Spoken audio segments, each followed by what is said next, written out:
දෙන්නද? මං දැන් වයසයිනේ. මගේ දුවගේ ආරක්ෂාවටයි ඒක දුන්නේ. මට තව ටික දවසක් මෙහෙ ඉන්න වෙනවා.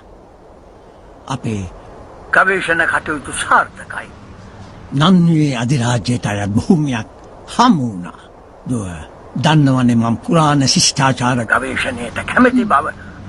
මේ තුලින් නව මතයක් ඉදිරිපත් කරන්න තියෙනවා. තාත්තගේ කැමැත්තක්. නවග්‍රහ චක්‍රය ගැන ඕන කරන විස්තර එහෙනම් මං හොයලා දෙන්නම්කෝ. හොඳයි දුවේ. තාත්තගේ ගවේෂණ පොත් මගේ නිබන්ධනයට උදව් වේවි. මහාචාර්යතුමිය ආයේ මට දොස් කියන එකක් නෑ.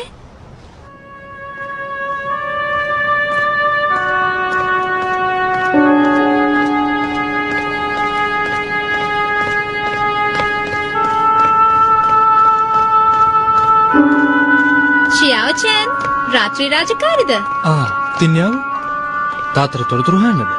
ඔව් තාත්තා නව ගවේෂණයක් කරලා ඒ ගැන තොරතුරු ටිකක් හොයන්න යාවේ. හරියන්න. අවසර පත තියෙනවා. යන්නම්.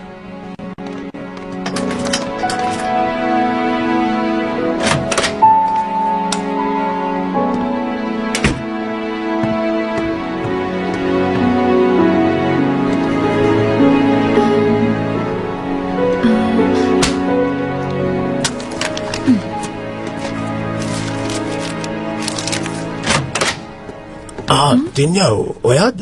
ජියු මාමා? ගේන්න ඉක්මනට. අරසමෙන් මෙතනින් තියන්න. මොකද්ද මේ අරගෙන ආවේ? තාත්තගේ අන්න තමයි පිළිපදින්නේ. මේක නවග්‍රහ චක්‍රයද? පරිස්සමෙන්. ඔව්. ඇහුණා නේද දුව? අපිට වැඩක් තියෙනවා. රැ වෙනකන් ඉන්න එපා. හරි. යමු.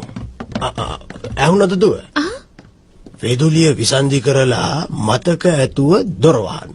හොඳයි. යන්න. ගෙහින් එන්න. මේක තේ නවග්‍රහ චක්‍රය. විශේෂත්වයක් නෑනේ.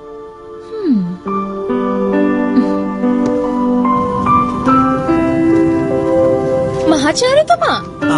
ඔබතුමාගේ අත්සන මේ ලියවිල්ලට අවශ්‍යයි. කියවලා බලන්න.